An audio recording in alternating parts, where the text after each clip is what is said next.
प्यारे बच्चों, आज हम कक्षा 5 के वाटिका पुस्तक के पाठ 2 पंच परमेश्वर की कहानी को पढ़ेंगे।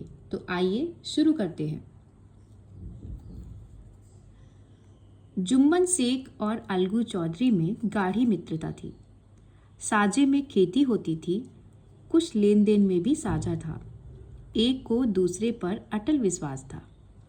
जुम्मन जब हज करने गए थे तब अपना घर अलगू को सौंप गए थे और अलगू जब कभी बाहर जाते तो जुम्मन के भरोसे अपना घर छोड़ देते थे। इस मित्रता का जन्म उसी समय हुआ था जब दोनों बालक ही थे और जुम्मन के पिता जुमराती उन्हें शिक्षा प्रदान करते थे। जुम्मन शेख की एक बूढ़ी खाला थी। उनके पास थोड़ी सी जायदाद थी, परंतु उनके निकट संबंधियों में कोई न था। जुम्मन ने लंबे चौड़े वायदे करके वह जायदाद अपने नाम लिखवा ली थी। जब तक दान पत्र की रजिस्ट्री नहीं हुई तब तक खाला की खूब खातिरदारी हुई। स्वादिष्ट पदार्थ खिलाए गए। रजिस्ट्री की मोहर लगते ही इस खातिरदारी पर भी मोहर लग गई। जुम्मन की पत्नी करीमन रोटियां देने के साथ कड़वी बातें भी सुनाने लगी। जुम्मन शेख भी निठुर हो गए। कुछ दिन खाला ने सब सुना और सहा, पर जब ना सहा गया तब जुम्मन से शिकायत की। जुम्मन ने गृहस्वामिनी के प्रबंध में दखल देना उचित न समझा। कुछ दिन तक और यूं ही रोध होकर काम चलता रहा।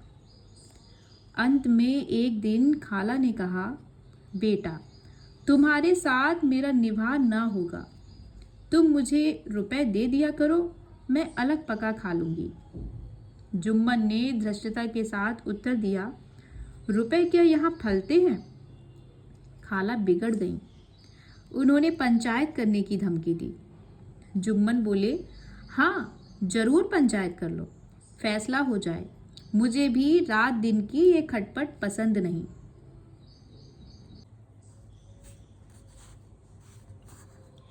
एक दिन संध्या के समय एक पेड़ के नीचे पंचायत बैठी। जुम्मन शेख ने पहले से ही सारा प्रबंध कर रखा था। पंच लोग बैठ गए तो बूढ़ी खाला ने उनसे विनती की, पंचों, आज 3 साल हुए मैंने अपनी सारी जायदाद अपने भांजे जुम्मन के नाम लिख दी थी। जुम्मन ने रोटी कपड़ा देना कबूल किया था। साल भर तो मैंने रोध होकर इसके साथ काटा, पर अब सहा नहीं जाता। मुझे ना पेट की रोटी मिलती है न तन का कपड़ा। मैं बेसहारा हूँ।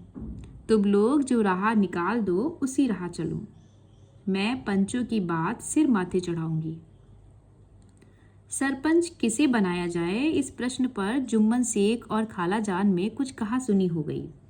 अंत में खाला बोली, बेटा, पंच ना किसी के दोस्त होते हैं ना किसी के दुश्मन। तुम्हारा किसी पर विश्वास ना हो तो जाने दो। अलगू चौधरी को तो मानते हो, लो मैं उन्हीं को सरपंच मानती हूँ। जुम्मन शेख आनंद से फूल उठे, परंतु मन के भावों को छिपाकर बोले, चलो अलगू चौधरी ही सही। अलगू चौधरी सरपंच हुए। उन्होंने कहा, शेख जुम्मन, हम तुम पुराने दोस्त हैं।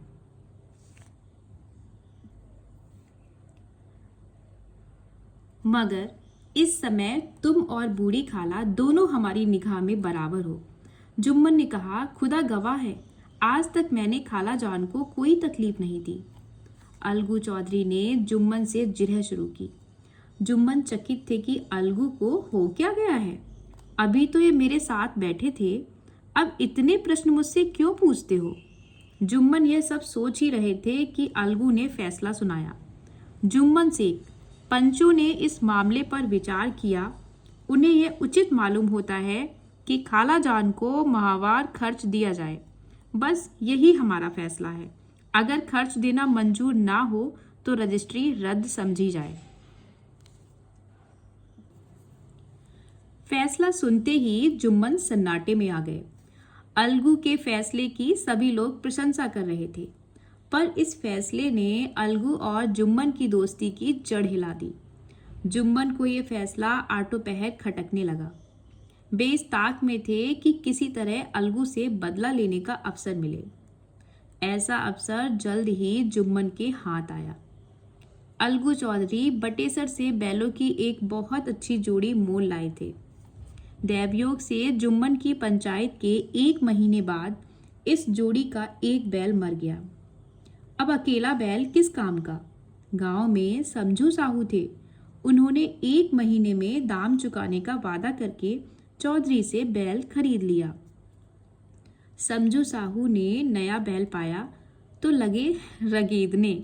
ना चारे की फिक्र ना पानी की, वह दिन में 3-3, 4-4 खेपे करने लगे। एक दिन साहू जी ने दूना बोझ लाद दिया। बैल ने जोर लगाया, पर वह आधे रास्ते में ही धरती पर गिर पड़ा। ऐसा गिरा कि फिर ना उठा। इस घटना को कई महीने बीत गए। अलगू जब बैल का दाम मांगते तब साहू साहूबाइन दोनों ही झल्ला उठते। कहते, मुर्दा बैल दिया था, उस पर दाम मांगने चले हैं। इसी तरह कई बार झगड़े हुए, पर साहू जी ने बैल का दाम ना चुकाया। लोगों ने साहू जी को समझाया, भाई पंचायत कर लो, जो कुछ तय हो जाए उसे स्वीकार कर लो। साहू जी राजी हो गए तथा अलगू ने भी हामी भर ली। उसी वृक्ष के नीचे पंचायत शुरू हुई। रामधन ने कहा, चौधरी बोलो, किसको पंच मानते हो? अलगू ने कहा, समझू साहू ही चुन लें। समझू खड़े हुए और कड़क कर बोले, मेरी ओर से जुम्मन शेख। जुम्मन का नाम सुनते ही अलगू का कलेजा धक धक करने लगा। फिर भी उन्होंने कहा, ठीक है, मुझे स्वीकार है। सरपंच का आसन ग्रहण करते हुए जुम्मन में अपनी जिम्मेदारी का भाव पैदा हुआ। उन्होंने सोचा, मैं इस समय न्याय के सर्वोच्च आसन पर बैठा हूँ। सत्य से जौ भर भी टलना मेरे लिए उचित नहीं है। पंचों ने दोनों से सवाल जवाब शुरू किया। बहुत देर तक दोनों अपने अपने पक्ष का समर्थन करते रहे। अंत में जुम्मन ने फैसला सुनाया, अलगू चौधरी और समझू साहू, पंचों ने तुम्हारे मामले पर अच्छी तरह विचार किया। समझू के लिए उचित है कि बैल का पूरा दाम दें। जिस समय उन्होंने बैल लिया था उस समय उसे कोई बीमारी ना थी। बैल की मृत्यु केवल इस कारण हुई कि उससे कठिन परिश्रम लिया गया और उसके दाने चारे का प्रबंध नहीं किया गया। अलगू चौधरी फूले न समाये, उठ खड़े हुए और जोर से बोले, पंच परमेश्वर की जय। साथ ही सभी लोगों ने दोहराया, पंच परमेश्वर की जय। थोड़ी देर बाद जुम्मन अलगू के पास आए और उनके गले से लिपट गए। अलगू रोने लगे। इस पानी से दोनों के दिलों का मैल धुल गया। मित्रता की मुरझाई हुई लता फिर से हरी हो गई। ये इतनी प्यारी सी कहानी मुंशी प्रेमचंद जी ने लिखी है। मुंशी प्रेमचंद जी का जन्म सन 1880 1936 में इनकी मृत्यु हुई थी। हिंदी में कथा सम्राट के रूप में जाने जाते हैं। इन्होंने हिंदी तथा उर्दू में लगभग 300 कहानियाँ तथा अनेक श्रेष्ठ उपन्यासों की रचना की। इनके उपन्यासों में गोदान, गबन तथा कहानियों में ईदगाह, पूस की रात, 2 बैलों की कथा, कफन आदि प्रमुख हैं। मानसरोवर इनकी कहानियों का संग्रह है। ये चैप्टर पूरा होता है। अब हम इसका अभ्यास कार्य करेंगे। बच्चों, अब हम इसका अभ्यास कार्य करेंगे। तो आइए शुरू करते हैं। सबसे पहले शब्दार्थ दिए हुए हैं, तो एक बार हम उनको पढ़ेंगे और दोहराएंगे। स्वादिष्ट, जायकेदार, गृह स्वामिनी, घर की मालकिन, दैवयोग, ईश्वर की इच्छा, परिश्रम, मेहनत, धृष्टता, ढिठाई, कबूल, स्वीकार, जिरह, बहस, सर्वोच्च, सबसे ऊंचा। इसके बाद में यहाँ पे बोध प्रश्न दिए हुए हैं जिनके उत्तर आप लोगों को लिखने हैं और मैंने इसके उत्तर लिख के रखे हुए हैं। जैसे ये पहला प्रश्न है, जायदाद की रजिस्ट्री होते ही जुम्मन का व्यवहार बदल गया। इससे जुम्मन के स्वभाव के बारे में क्या पता चलता है? तो इसका उत्तर है, इससे जुम्मन के स्वार्थी और लालची स्वभाव का पता चलता है। दूसरा प्रश्न है, मैं अलग पका खा लूंगी, खाला ने ऐसा क्यों कहा? जुम्मन और उसकी पत्नी के बुरे व्यवहार से परेशान होकर खाला ने ऐसा कहा। अगला प्रश्न है, जुम्मन ने खाला को रोटी कपड़ा देना क्यों कबूल किया था? इसका उत्तर है, खाला की जायदाद प्राप्त करने के लिए ऐसा किया था।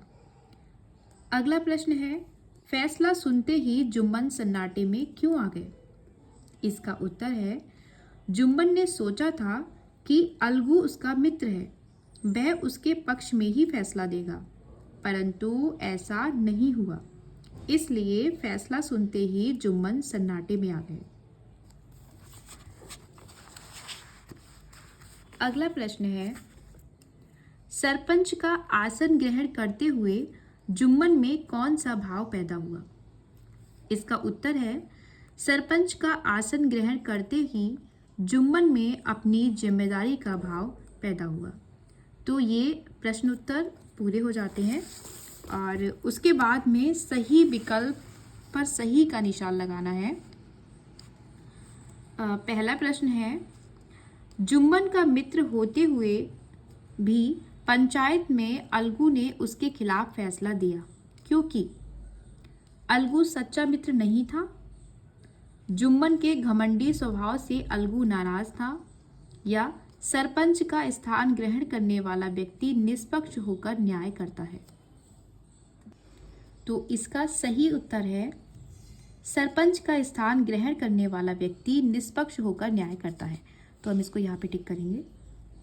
नेक्स्ट है, जुम्मन शेख ने समझू साहू के विरुद्ध फैसला दिया कि बैल का पूरा दाम अलगू चौधरी को दें। क्यों?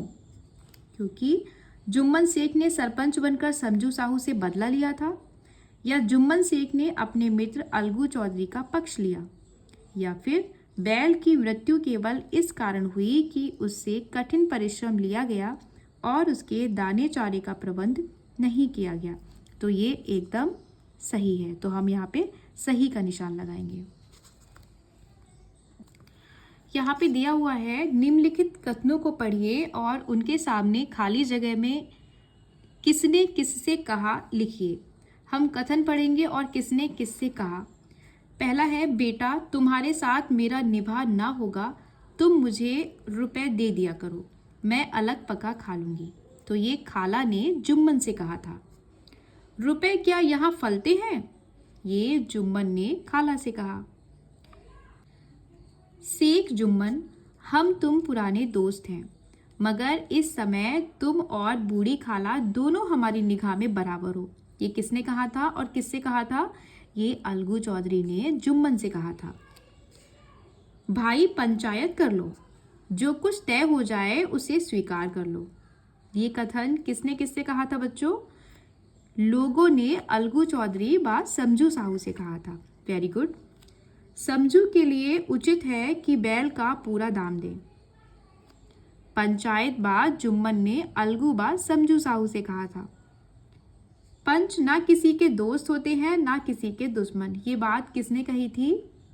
वेरी गुड, ये बात खाला ने जुम्मन से कही थी। नेक्स्ट है, मुहावरे हैं और मुहावरों का सही अर्थ से मिलान कर अपने वाक्यों में प्रयोग कीजिए। तो मैंने इसका होमवर्क करके रखा हुआ है। ये है, पहला है मोहर लग जाना, मतलब पक्का हो जाना। वाक्य प्रयोग हम कैसे करेंगे? आज रानी की शादी पर मोहर लग गई। दूसरा है सिर माथे चढ़ाना। इस मुहावरे का अर्थ होगा खुशी से स्वीकार करना, और इसका हम वाक्य प्रयोग करेंगे, राम हमेशा बड़ों की बात सिर माथे रखता है। तीसरा है सन्नाटे में आ जाना, मतलब चुप रह जाना, ये इसका अर्थ है। वाक्य प्रयोग करेंगे, पंचायत का फैसला सुनते ही जुम्मन सन्नाटे में आ गया। अगला है कलेजा धक धक करना, इसका अर्थ है अधिक घबरा जाना। वाक्य प्रयोग करेंगे, जंगल में चोरों को देखकर मेरा कलेजा धक धक करने लगा। अगला है दिल का मैल धुल जाना, मतलब इसका अर्थ होगा मन साफ हो जाना। वाक्य प्रयोग करेंगे, राम की सभी बातें सुनकर मोहन के दिल का मैल धुल गया। तो ये मुहावरा यहीं कंप्लीट होते हैं। और इसमें नेक्स्ट दे रखा है, निम्नलिखित तद्भव शब्दों के तत्सम रूप लिखिए। तो ये मैंने तद्भव शब्द के तत्सम रूप लिखे हुए हैं। निवाह, तो इसका हो जाएगा निर्वाह। निठुर का तत्सम रूप होगा निष्ठुर। पहर का प्रहर, घर का गृह, पूरा पूर्ण, भगत भक्त। तो ये तद्भव शब्द के तत्सम रूप हो गए। और फिर दिया है यहाँ पे, सरपंच कैसा होना चाहिए, इस विषय पर अपने विचार लिखिए। ये आप लोग को लिखना है। और मेरे 2 प्रश्न, पाठ के आधार पर 2 सवाल बनाइए। तो मैंने 2 सवाल बनाए हैं बच्चों आपके लिए। पहला है, पंच परमेश्वर कहानी के लेखक कौन है, इसका उत्तर आप लोग को लिखना है। दूसरा है, जुम्मन बा अलगू चौधरी कौन थे, और इस कहानी से मैंने क्या सीखा, मैं क्या करूँगा क्या करूँगी, ये आपको बताना है। तो ये पाठ 2 कंप्लीट हो गया।